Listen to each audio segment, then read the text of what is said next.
Hola amigos y amigas, bienvenidos al episodio número 131 del Club de los Malos Golfistas. Yo soy Sergio González y como siempre me acompaña Alex Rubio. Alex, ¿qué tal? ¿Cómo estás? Pues muy bien, Sergio, pero bueno, para aquellos que esperen si me ha ido bien o no me ha ido bien, la respuesta es no. El último fin de semana pinché como un champion. Ya tocaba, porque venía acá, la verdad, con una racha muy, muy buena. Pero, como aquí somos malos, pero siempre tiene que haber uno que destaque, en este caso, Sergio, te saliste, ¿eh? Me salí hasta el parón. Sí, expliquémoslo, Sí, expliquémoslo. expliquémoslo. Es que ha sido un fin de semana complicado de juego. Jugamos en La Roca la semana pasada y entre toda la lluvia que había caído anteriormente, los días anteriores, y un ratillo que empezó a llover y además hubo tormenta mientras jugábamos, pues pararon el torneo, estábamos en el hoyo 12. Iba con 30 puntos en el hoyo 12, cuando muy bien. 30 puntos en el hoyo 12. Es que Sí, sí, ibas a ritmo de 44 o 45 puntos, ¿eh? sí, iba a -6 creo. Y el parón me vino mal. Me enfrié y a partir de ahí empecé a pinchar, pero bueno, cumplí handicap, que es lo importante, y nada, buenas sensaciones de juego. Y una partida que lo pasamos súper bien. Así que nada, felicitar desde aquí a un oyente del programa que ha quedado segundo empatado, Jesús García, con 42 puntacos. Así que Jesús, enhorabuena. Ha sido un fin de semana complicado, porque pinchaste tú de nuestro equipo, Jordi Ríos también ha pinchado, pobre. Y Edu también pinchó del equipo nuestro, creo que hizo 30 puntos, pero vamos, que sí, que una buena escabechina, pero yo creo que a nivel general, ¿no? Y menos mal que Albert y tú salvasteis un poco al equipo, pero bueno, veremos qué tal. Tú las sensaciones muy, muy buenas, tío. Yo te vi jugar muy sólido, pero fue curioso, ¿no? Porque los otros dos compañeros de partida, Fran y Jordi, decían, joder, Sergio, vaya cambio con el driver, impactas mucho mejor a la bola, más recto, más largo, has ganado metros, y es cierto, has ganado metros, ¿no? Pero claro, ellos hacía tiempo que no te veían jugar. En cambio, yo que te voy viendo cada semana en clase y siempre que podemos jugamos juntos, a mí el tema del driver no me sorprendió nada, porque yo ya sabía y ya veía cómo le estabas pegando al driver. Lo que más me sorprendió fue a nivel, ya no consistencia con hierros, sino los golpes a green. O sea, el golpe a green que tenías, ya fuera de 50 metros o de 140, en porcentaje dejaste muchas más bolas en green de lo que hacías normalmente hasta ahora. Y a lo mejor esto te tiene que servir como punto de inflexión para decir, venga, ahora sí, de verdad me lo creo y ya empiezo a bajar handicap de manera un poco más constante, ¿no? Porque sí que es cierto que muchas veces yo creo que el tema de no coger green te hacía luego sacrificar 2 golpes extras. La lío con un chip, o me paso con el chip y me dejo opción de tripateo, que a lo mejor llegaste a green el otro día y te dejaste muchos pads largos. Bueno, pero ya estás en green. Que dices, a malas va a ser un tripateo. Porque si no coges green, primero tienes que meter el chip en green, que a veces tenías problemas con el chip, de quedarte o muy corto o botar muy cerca de bandera y pasarte, con lo cual el tripateo seguía estando ahí, a pesar de no haber cogido green, con lo cual, además eso lo hemos hablado alguna vez, ¿eh? Que si conseguimos mejorar los greens +1, es decir, esos terceros golpes a green en un par 4 y meterla en green, puedes estar más acertado o menos acertado con el pat ese día, que de hecho tú no estuviste especialmente acertado el otro día en La Roca, No. y aún así hiciste -1 de tu handicap, 37 puntos. Entonces, bueno, si hubieran entrado algún pad más, recuerdo una corbata en el hoyo 8, recuerdo otro pad corto en la segunda vuelta, no recuerdo en qué hoyo fue, y sobre todo algún pad inicial largo de mal lectura de caída. Pero bueno, esos errores siempre pueden estar ahí, ¿no? Pero sobre todo te vi muy sólido con el juego de tee a green, pero especialmente el golpe a green. Además, buscabas el green, ni atacar banderas, ni poner en riesgo tu bola. Quiero decir, segundos golpes que veo que no llego, pues a calle, tranquilamente, me dejo distancia de pitch, distancia de wedge y el tercer golpe a green. Y sin pensar en la bandera. Ya luego cuando esté en green ya me concentraré con el pad, ¿no? Yo creo que jugaste muy ordenado, muy inteligente y especial eso. Insisto, los golpes a green creo que fue la clave de la ronda que hiciste. Sí, porque además las estadísticas reafirman esto que comentas. En un día que era complicado, porque el campo estaba muy pesado, había bastante agua. Ujú. Y luego lo que dices tú, quizá la peor parte fue la del pad. Y durante la ronda, precisamente porque como nos quedamos bastantes veces cortos en los pads, estaban los greens bastante mojados, surgió una conversación con Jordi, con un compañero de partida, en el que precisamente hablamos de eso, ¿no? De qué hacer para no dejarnos demasiados putts cortos, ¿no? Y de la necesidad de practicar para mejorar estas estadísticas, de intentar dejar los putts más cerca del hoyo, porque si no, lo que pasa es que volvemos a tener muchos tripateos, ¿no? Y en base a eso vamos a dedicar el programa hoy porque fue curiosa la conversación y me dio que pensar. Relacionado además con esto, en el episodio 126, cuando vino Steven Pasquier a comentarnos temas de pad, nos hizo 2 recomendaciones a la hora de practicar, que era trabajar el pad con mucha frecuencia en sesiones cortas, porque castiga mucho físicamente la posición del pad y luego porque la mente no puede estar concentrada durante periodos excesivamente largos. Y por otro, hizo hincapié en practicar mucho pads cortos y pads bastante largos, dejando de lado un poco los pads medios. Y mucha gente se puede preguntar, ¿y esto por qué, no? Pues por 2 motivos. Primero, porque los pads cortos son definitivos y teniendo buenos porcentajes de éxito en cuanto a convertirlos nos pueden condicionar muy positivamente el resultado. Y los pads largos porque el practicarlos de forma frecuente conlleva tener buenas aptitudes de cara a dejarlas dentro del círculo del one shot circle que dicen los americanos, que es el círculo en el que es más común que emboques, ¿no? Muchas veces has hablado tú de ese ejercicio que haces de poner tees a 1 metro y intentar hacer esos pads largos, intentando dejar la bola dentro de ese círculo de 1 metro, porque sabes que si cae ahí, el siguiente pad lo vas a embocar, ¿no? Pero queríamos refrendarlo con datos y como siempre, pues lo que hemos hecho ha sido ir a buscar estadísticas, en este caso de Arcos Golf y del gran gurú de los datos, Lou Stagner. Y todos estos datos los vamos a poner como siempre en Twitter y en Instagram para que los podáis seguir mientras escuchamos el programa. Y lo que hemos ido es a ver desde qué distancias hacemos los primeros putts, ¿no? Porque eso es importante. Ahora hablabas de que a veces atacamos el green sin fijarnos en la bandera y nos dejamos putts larguísimos. Esto evidentemente, en función del nivel y del handicap que tengamos, pues nos dejamos putts más largos o más cortos.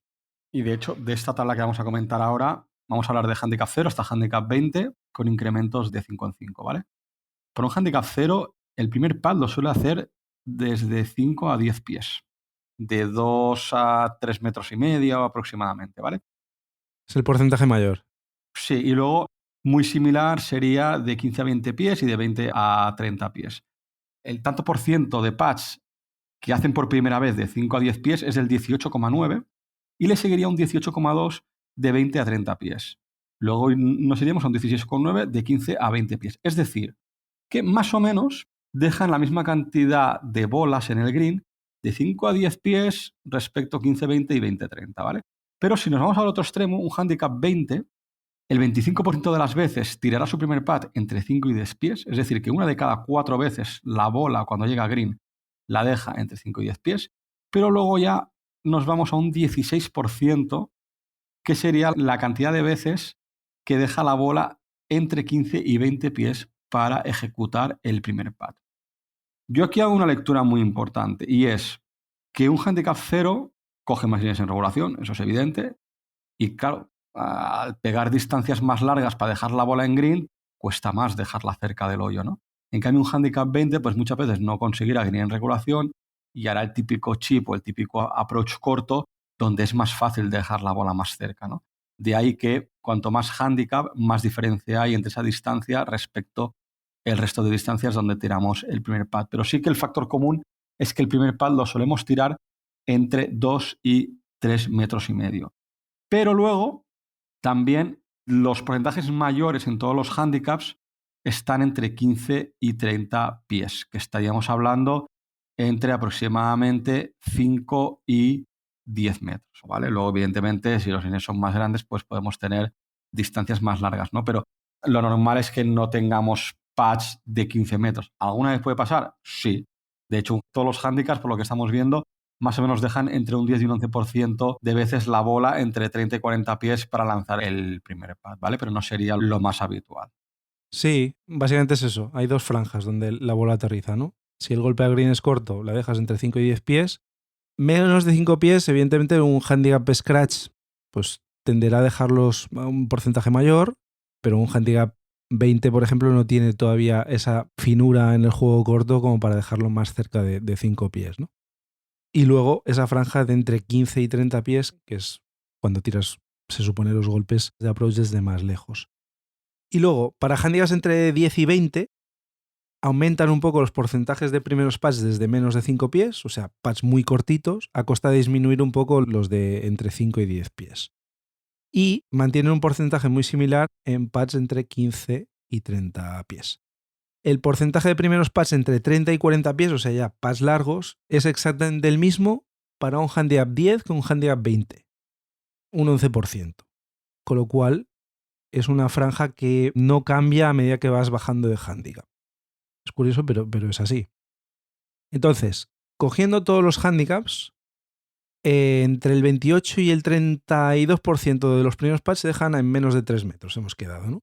Si a esto le sumamos los segundos putts, el porcentaje ya sube a entre un 55 y un 65%. Es decir, no solo las que dejamos a menos de 3 metros porque el golpe a green ha sido bueno, sino las que las dejamos más o menos lejos y hacemos el segundo putt y ese segundo putt queda la bola a menos de 3 metros, ¿no?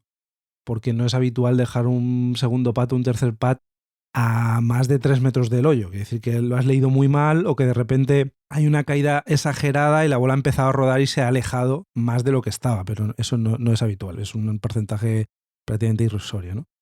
Entonces, esto refrenda un poco lo que nos dijo Steven, ¿no? Que si pudiéramos practicar una única cosa del pad, porque no tenemos más tiempo, tendríamos sobre todo que centrarnos en pads de 4 a 10 pies, o sea, de 1,2 a 3 metros, porque hay una gran cantidad de este tipo de pads y son pads metibles, con lo que hemos dicho al principio, ¿no? Impactan de una forma muy importante en las tarjetas. Pero también hemos dicho que dejamos muchas bolas entre 15 y 30 pies. ¿Por qué Steven nos dijo que no hay que practicarlos de una forma mucho más recurrente, de una forma mucho más habitual? No son importantes, si suceden mucho, ¿no? Pues en términos de conversión no lo son, no son importantes porque en general no son pads metibles. Entre 15 y 30 pies es muy difícil meter un pad, lo meterás de vez en cuando, pero no de una forma que tú puedas controlar, con lo cual no tienen un potencial directo que afecte al score de tu tarjeta, pero debido a que son pads que por la distancia media al hoyo que tienen no son demasiado lejanos, nos permiten un margen de error notablemente grande sin afectar al resultado de las tarjetas. Es decir, son distancias en las que es muy difícil invocarlas, pero también es difícil tirarlas tan mal que nos provoquen tripateos, que los tiremos fuera de ese círculo de 1 metro, que al final 1 metro es 1 metro de radio, o sea, 2 metros de diámetro. Si tienes un pad de 6, 7, 8 metros, dejarlo fuera de ese rango de 2 metros cerca del hoyo es difícil, ¿no? Tienes que haberlo hecho muy mal, ¿no? Con lo cual, no son pads que en teoría tienes que gastar mucho tiempo a la hora de practicarlos. Sí que es verdad que cuando a medida que te alejas, a partir de 30 pies, el control de distancia se hace mucho más difícil. Y ahí es donde empieza el drama, porque ahí es donde empiezan los tripateos. Por eso comenta Steven, ¿no? Que lo importante es practicar los pads muy cortos y los pads muy largos. Y vamos a sacar aquí una estadística muy curiosa y que también refrenda el por qué los pads medios son insignificantes a la hora de entrenar, ¿no? Por lo que comentaba Sergio, que muy pocas veces se van a meter, pero los tripateos tampoco van a ser significativos. Supongamos que un pad medio está entre 10 y 30 pies. Pues de 10 pies a 30 pies, en incrementos de 5, el porcentaje de hacer tripateos aumenta entre un 4 y un 6%. Es decir, de 11 a 15 pies aumenta un 4%, de 16 a 20 pies aumentan un 5%, etcétera, etcétera, ¿no? Pero cuando ya pasamos los 30 pies, que serían 9,5 metros, sobre todo en handicaps altos, estar a 26 o 27 pies versus estar a 33 pies, que son 2 metros más, estamos hablando que aumenta un 12,5% los tripateos. Es decir, que hay un gran salto cuando se considera que es un pad largo, que sería a partir de los 10 pies, ¿no? Y eso no es tan bestia para handicaps bajos, pero sí que es cierto que, por ejemplo, un handicap 0 o un handicap 5 para pads medios en fragmentos de 5 pies aumentarían un 3 o un 4%, pero cuando pasamos de los 30 pies, el salto pasa a ser de un 7%. Es decir, que también lo notan. Y eso es un patrón que siguen todos los handicaps, que cuando ya pasamos de los 30 pies, es decir, de los 9 metros y pico, automáticamente, no sé por qué, pero las estadísticas dicen que el aumento de tripateos se incrementa de manera brutal. Sí, con lo cual es donde hay que poner el foco a la hora de entrenar. Pero la conversación de la que hablaba con Jordi fue más allá, ¿no? Porque hablábamos de si era malo dejarte pads cortos. Todos hemos oído muchas veces, ¿no? De el 100% de los pads que se quedan cortos no entran. Siempre hay que ir a intentar pasarse del hoyo para tener alguna oportunidad, ¿no? Y esto a priori no es rebatible. Esto es un hecho, ¿no? Pero Jordi me decía en la conversación, dice, hay una estadística que dice que no es así, que a veces merece la pena dejarse pads cortos. Y claro, yo me quedé ahí con la mosca detrás de la oreja y dije, esto hay que buscarlo. A ver, ¿a qué estadística se refiere? A priori, no es lo que hemos oído normalmente, ¿no? No, mi opinión, sin leer los datos, sé que la estadística la tienes tú. Mi opinión sincera es que evidentemente un pad corto nunca va a entrar, un pad largo puede entrar. Creo que, sobre todo, handicaps altos, nos quedamos cortos por el miedo de pasarnos de mucho. Es decir, que muchas veces cuando tenemos un pad de 4, 6, 7 metros, más que meterla en el hoyo, buscamos dejarla a 1 metro. Y nos es más fácil dejarla a 1 metro corto que largo. Es decir, que creo que mi sensación, y al menos es una opinión personal, es que cuando voy a pasarme del hoyo para intentar meterlo, el pad normalmente me paso mucho más que si busco quedarme corto. Con lo cual, digamos que mis pads normalmente tienen más vuelta. Pero eso es un tema, yo creo que de confianza y de entrenar, sobre todo el pasarte. Porque cuando entrenamos pad, ¿cuántas veces tú entrenas el pasarte y dejarla 1 metro pasado? Tú buscarás dejarla dentro de ese círculo, pero si tú te fijas en tus bolas, cuando hacemos el ejercicio de dejarlo dentro del círculo, ¿cuántas quedan cortas y cuántas quedan largas dentro del círculo? Ya verás como la mayoría las tienes cortas. Es como una sensación, yo creo, de querer aproximar la bola y es más fácil controlar la fuerza aproximándote a quedar corto que pasarte. Pero yo creo que si trabajas bien la fuerza, es mucho mejor pasarte del hoyo. ¿Qué dicen las estadísticas? ¿No? Pues lo primero que he ido es a mirar qué hacen los que saben. Esto es un podcast de golf amateur, pero siempre que hace falta miramos un poquito a los profesionales, ¿no? Y hay una cosa muy curiosa. Los jugadores profesionales, a medida que tienen pads más largos, empiezan a no llegar al hoyo. Por ejemplo, pads de 5 pies, el 99%, por no decir el 100%, llegan hasta el hoyo. Otra cosa es que entren o no, pero llegan hasta el hoyo o se pasan. En distancias de 10, 15 pies, los porcentajes son muy altos. Pero a medida que los pads empiezan a ser más largos, de 20, 25, 30, 35 pies, ese porcentaje de bolas que llegan al hoyo empieza a bajar. Hasta distancias de entre 40 y 50 pies en los que ya la mitad de los pads que tiran los dejan cortos. Y esto, preguntas, ¿por qué? Si estos saben qué hacen, tienen un control de distancia brutal, si lo hacen es por algo, ¿no? Tiene que haber un motivo. Puede ser que sea que porque si tú estás, por ejemplo, a 50 pies, que son 15 metros, es más fácil controlar hacer 13 metros que controlar hacer 17. Es decir, que es más fácil controlar la fuerza en menos distancia que en más distancia. Puede ser por eso, no lo sé. Básicamente, esto se debe a que ellos establecen el punto de referencia. Claro, cuando tú vas a pasarte del hoyo, no estás pateando con objetivo del hoyo, sino más atrás.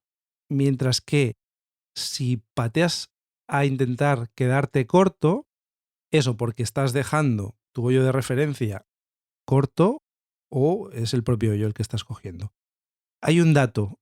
Para los profesionales del Tour, desde 9 metros, por ejemplo, el 80% de los pads termina entre 79 centímetros corto del hoyo a 1,2 metros pasado el hoyo. Dicho de otro modo, el 80% de los pads terminan dentro de una ventana de 2 metros en total, ¿no? Que sería, imaginemos el círculo, pues el diámetro que hace entre esos 79 centímetros corto y los 1,2 metros largo. Y desde esos 9 metros, si todos los pads llegaran al hoyo, invocarían aproximadamente la misma cantidad de pads, pero, sin embargo, subirían los tripateos. ¿Por qué? ¿Por qué? Pues porque si golpeas con la intención de pasarte del hoyo, los pads que van con exceso de fuerza, según la dispersión que tienen, se pasarían hasta 1,90 metros del hoyo, ¿no? Como máximo. Ya. Dicho de otro modo, si un porcentaje muy alto, imaginemos que el 80-90% de los pads se pasan del hoyo, una porción importante de estos pads se pasarán demasiado y aumentarán esas posibilidades de tripateo. Y aquí miramos las estadísticas. Para 6 pies, que son casi esos 1,9 metros que hablábamos, meten el 70% de los pads, es decir, fallan un 30%, un poco menos de uno de cada 3. Pero es que desde 25 pies o más, que son a partir de 7 metros y medio, el porcentaje de conversión es solo del 5,45%, con lo que el porcentaje de tripateos es mucho mayor que el de pads embocados. Los pads que embocan por el hecho de ir a pasarse no contrarrestan los pads de más que van a hacer por el hecho de pasarse demasiado en los golpes malos. O sea, que al final es lo que comentaba un poquito, ¿no? Que es un tema de dificultad en el control de la fuerza cuando vas a pasarte el hoyo. Exacto, estás tripateando más de lo que consigues embocar de una por el hecho de patear desde muy lejos, ¿no? Con lo cual, lo que hacen es ir a buscar lo que le llaman la situación óptima. ¿Desde a qué distancia tienes que dejar un 50% de los pads cortos y un 50% de pads largos? Y sabiendo lo anterior, hay que conocer esa distancia para que los que perdemos por no llegar y eliminar esa oportunidad de haber embocado los compensemos con el hecho de evitar esos tripateos de más por pasarnos demasiado del hoyo y tener una vuelta que podemos fallar. Aquí hay que tener en cuenta la varianza de un amateur es mucho mayor que la de un pro.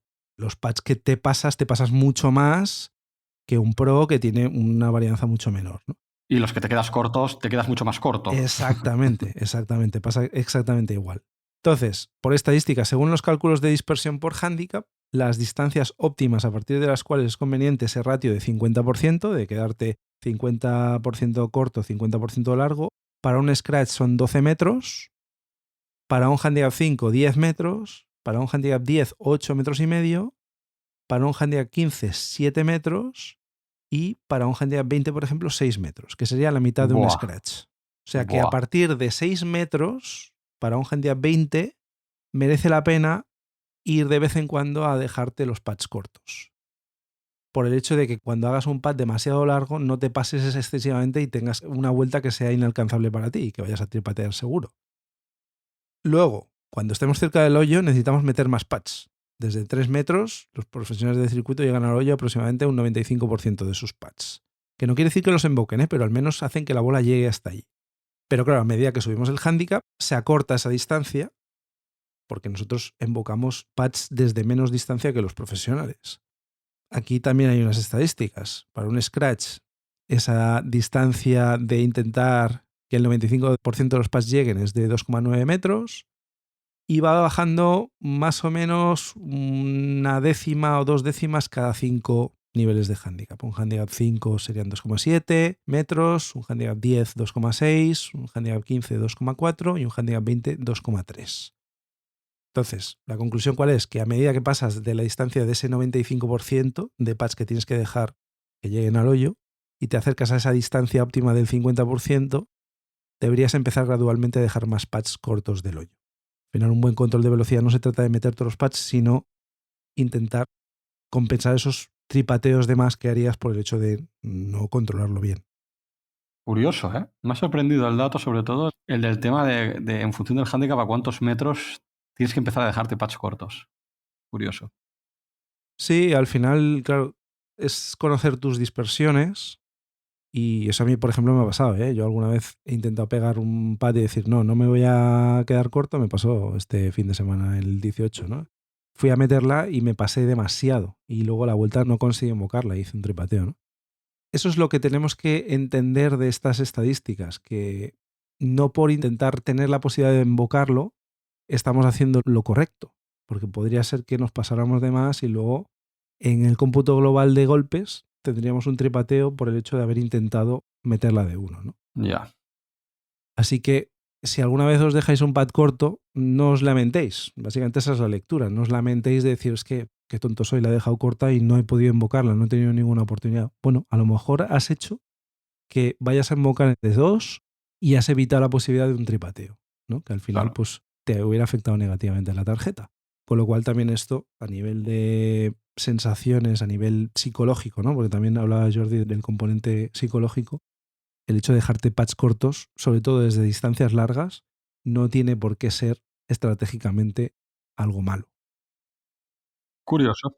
Sí, es curioso y bueno, yo creo que es otro tema que es importante conocer para aprender a jugar mejor este juego, ¿no?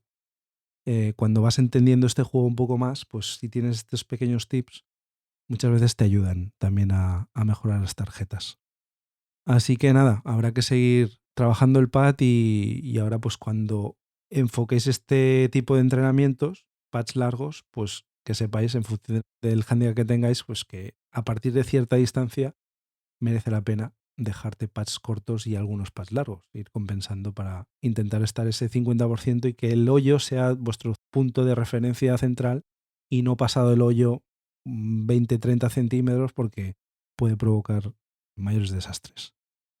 Y nada más, esto es lo que os queríamos contar. Os recordamos que estamos colaborando con Galaxy.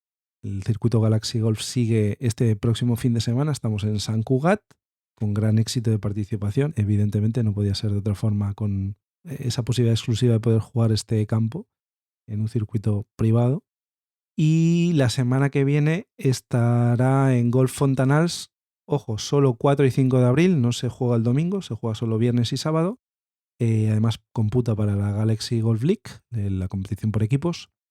Y la semana siguiente en Costa Dorada, los días 11, 12 y 13 de abril. Si queréis inscribiros, lo podéis hacer directamente a través de galaxygolf.net o llamando directamente a los clubs e indicar que queréis participar. Os recordemos también que tenemos el challenge de los malos golfistas, que estamos buscando al jugador o jugadora amateur que más baje el handicap esta temporada. Tenéis el link para inscribiros tanto en la descripción del programa como en nuestras redes sociales. Estamos en Twitter y en Instagram, en Malos Golfistas. Tenemos un correo electrónico, malosgolfistas@gmail.com. Y nada más, lo dejamos aquí por hoy. Os deseamos una muy feliz semana de golf y que vayáis a por el Verdi. Adiós.